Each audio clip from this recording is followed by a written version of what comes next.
விஞ்ஞான முறையில் ஊழல் செய்யக்கூடிய கட்சி திராவிட முன்னேற்ற கழக கட்சி. அந்த வகையில் அரசின் பல்வேறு துறைகளில் மிக அதிக அளவில் ஊழல் செய்து தமிழக மக்களை அதிர்ச்சிக்குள்ளாகி இருக்கிறது என்பதை இந்த நேரத்தில் மேதகு ஆளுநர் அவர்களுக்கு சுட்டிக்காட்டுகின்றோம். அதை துறை வாரியாக எவ்வளவு ஊழல் நடைபெற்றது என்ற விவரத்தையும் நாங்கள் சுட்டிக்காட்டுகின்றோம்.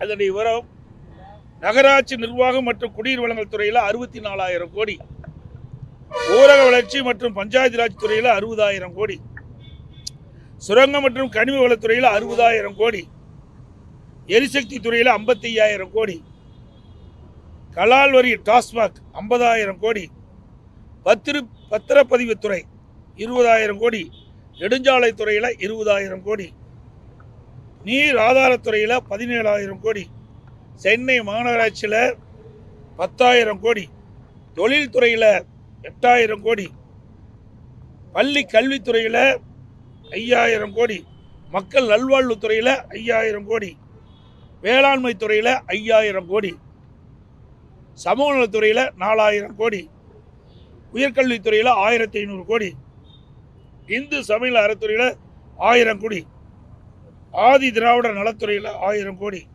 சுற்றுச்சூழல் மற்றும் வனத்துறையில் 750 கோடி, இளைஞர் நலன் மற்றும் விளையாட்டுத்துறையில் 500 கோடி, சிறைத்துறையில் 500 கோடி, சுற்றுலாத்துறையில் 250 கோடி, வாழ்வளத்துறையில் 250 கோடி, இப்படி பல்வேறு துறைகளில் கொள்ளையடித்தது எப்படி என்பதிலே திராவிட முன்னேற்ற கழகம் குறிப்பாக இருந்திருக்கிறது. ஆட்சி நிர்வாகம் சீராக இல்லாமல் சட்ட ஒழுங்கு சந்தி சிரித்துள்ளது. மக்களுக்கு போதிய பாதுகாப்பு இல்லை. தமிழகத்தில் தொழில் துவங்க வந்த முதலீடுகள் அண்டை மாநிலத்துக்கு சென்று விட்டன.